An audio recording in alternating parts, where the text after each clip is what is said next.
是讲想要增加自家学语写作用词的能力，就得来参考教育部公布的台湾客家语书写推荐用字汉字选用原则，还有台湾客家语书写推荐用字第1批、第2批，在教育部语文成果网站上也有很多资料可以运用。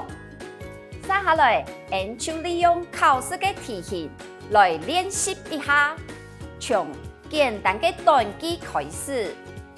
写短句的时间，俺要先了解规则句型的结构，还有个连接词正确的意思。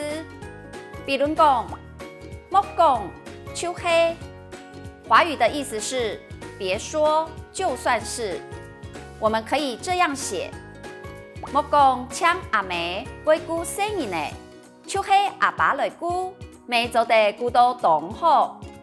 别说只有妈妈会照顾小孩，就算是爸爸来照顾，也可以照顾得很好。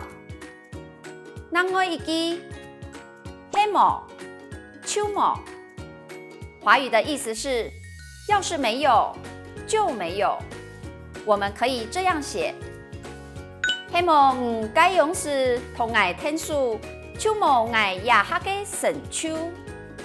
要是没有你那个时候帮忙我，就没有我现在的成就。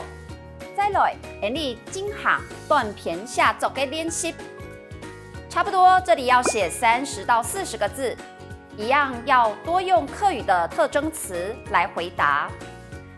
比如这个题目。假使对到同一发票的特种，按样板来运用，也必奖金。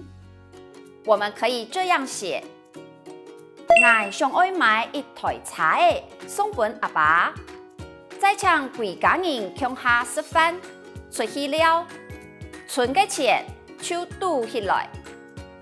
像上面例句中，车共下吃饭，出去了。存给钱、度等等，这些都是具有客语特色的词汇。多使用这些词汇，就可以让句子更有客家味。